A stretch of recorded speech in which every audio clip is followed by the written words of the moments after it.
నిలువబడుచున్నా ఏ ఆయుధముండినను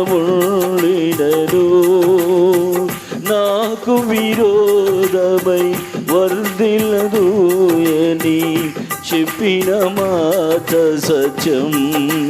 యేసు చెప్పిన మాట సత్యం.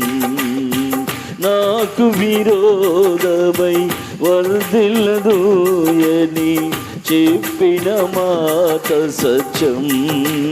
యేసు చెప్పిన మాట సత్యం. కృపలను తలంచుచు కృపలను తలంచుచు ఆయుష్కాలమంతా ప్రభుని